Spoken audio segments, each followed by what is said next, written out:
Hello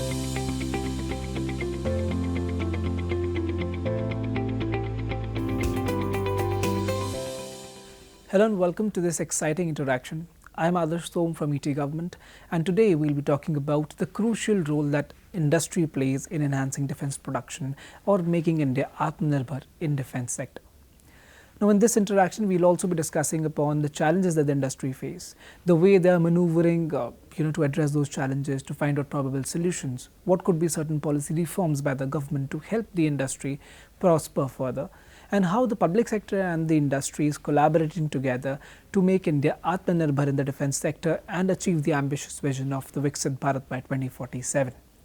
So, to shed light on the subject, today I have with me Mr. Ashish Kansal, who is the CEO at SMPP. Hi Ashish, firstly welcome to this exclusive interaction with ETGovernment. Thank you for welcoming me here. So Ashish, before I delve into the main set of questions, I would like to understand how has been your journey, the SMPP's journey, and looking at how crucial defense sector is. What were some of the challenges that you faced in your initial time, and what is the overall vision of the company? See, SMPP was founded in 1985, not for defense, but I think we ventured into defense way back in 1991 when we had people like Dr. Kalam leading the way of research in defense.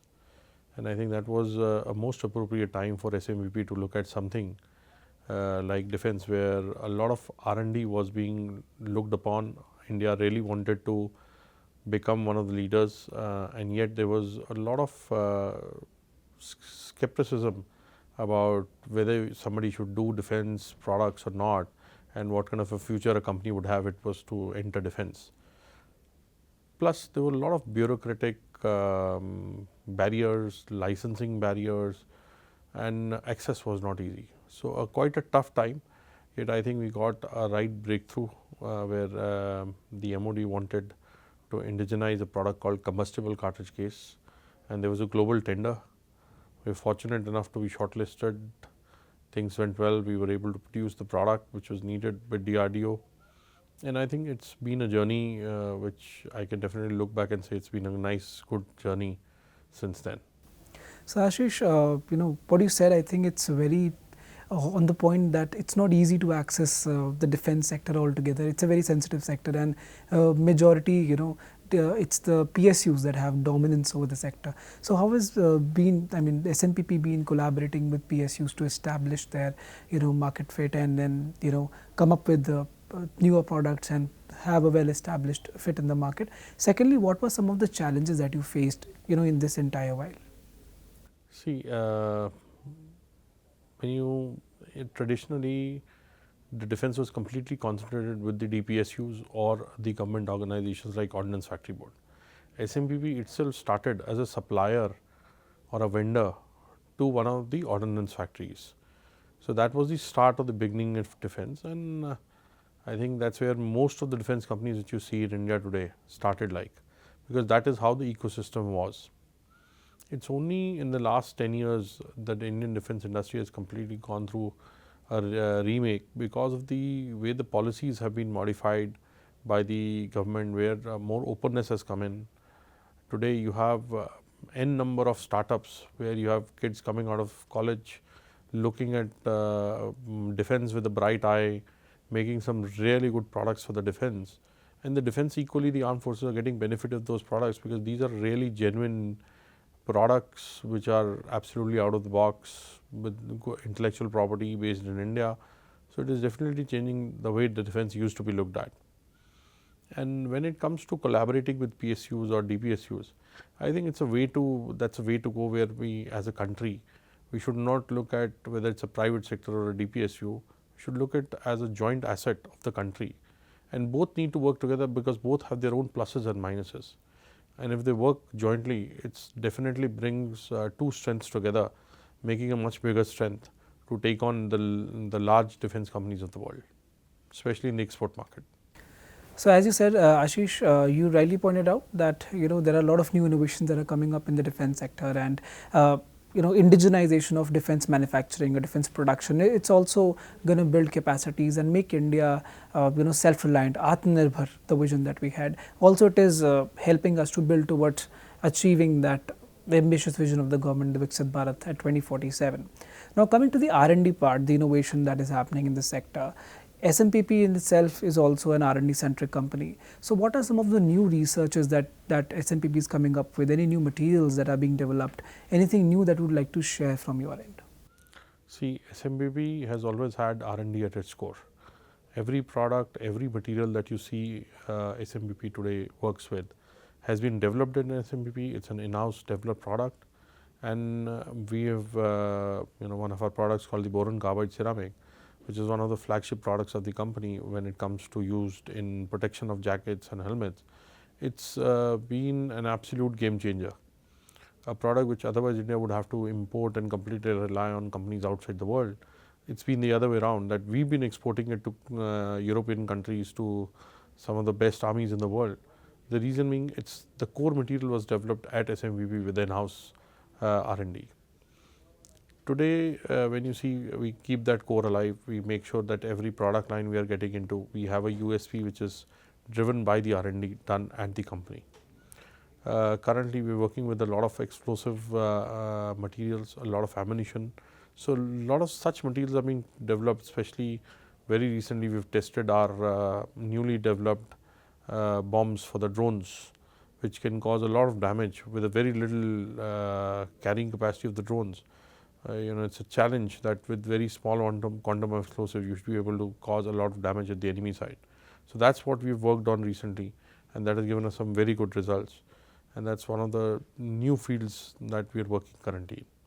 So, it is very interesting to know, Ashish, that SMPP is venturing into bombs and explosives, which is meant for drones to carry, because in the uncertain times that we are living in today, these unmanned vehicles or the drones, they play a very crucial role in in the borderline security, and basically on the attacking side, especially when you are.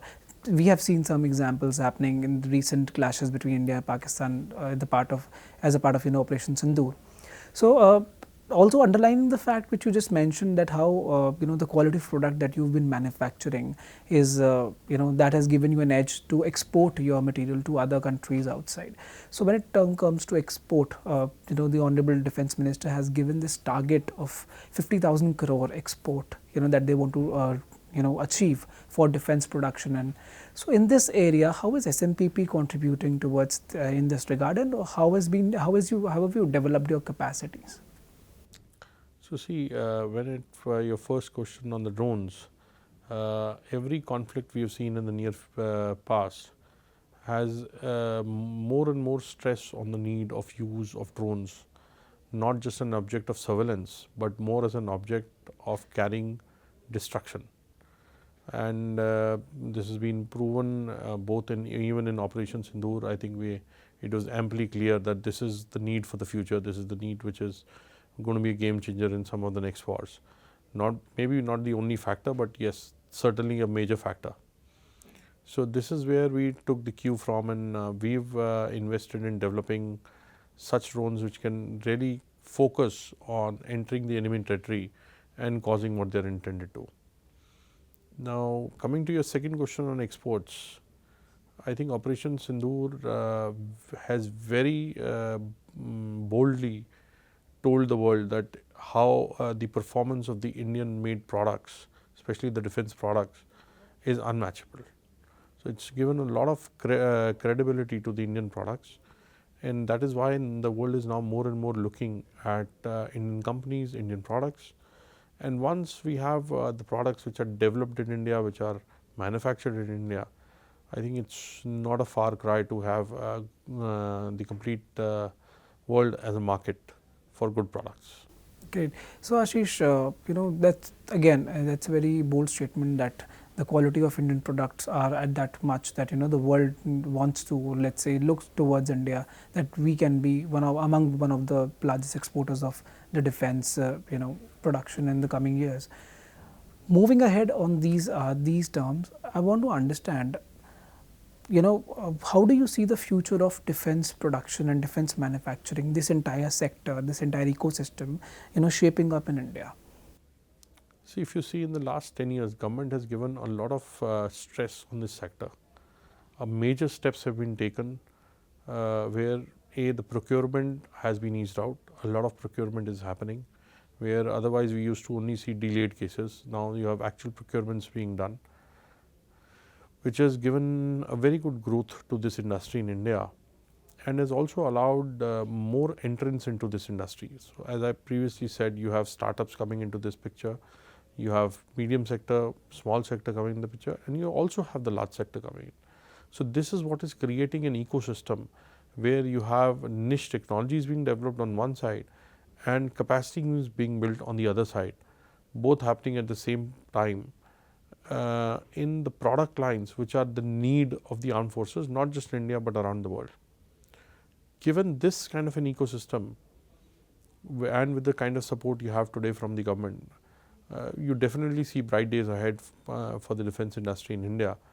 And if it is the products which we keep producing with the way we are, I think very soon we are going to be one of the top exporters rather than importers of the defense equipment. Just a follow-up question for a better understanding. We are still procuring a lot of weaponry and a lot of equipment from bigger, let's say, developed economies. So, what is our dependency on them? And when we say that we are developing products in-house as well, how is that gap we are trying to fill? What steps the government and the private sector are taking to fill that gap? See, I think it all depends on when you start. We started late. It will take up a little time to catch up. So, you already have companies working on smaller systems and slowly going towards larger systems. Now, if you look at the BrahMos missile, it has done what it was supposed to do, and it's an Indian made product. So, definitely it proves that the capability exists in India. It is only a question of time that slowly you have these facilities also available, wherein our dependence with time will reduce constantly and consistently on the outer world as well, and we should be able to manufacture even the most advanced products in certain lines also. Great. So, Ashish, now I come to the end of this interview. So, my last question would be to understand what is the future perspective that you have for SMPP? What are any future plans, any new launches that you would like to open up on? See, I think SMPP has already identified ammunition as one of its core areas. This is where we entered defense into, and this is what we are furthering into now, making the finished end product in this sector. So, that is where we see the biggest growth for the company, and this is where we are focusing on, whether it is ammunition to be used with the tanks or an ammunition to be used on the drones. So, this is a focus area. Side by side, definitely with our motto of protecting those who protect us, we continue with our protection solutions, making them more comfortable for a soldier, more operational, increasing the operational efficiency of a soldier, and making sure that the protection is increased while reducing the weight on the soldier. So, that definitely is something which we are always on. Thank you, Ashish, for sharing those insights. Thank you for sparing time. Thank you. Thank you.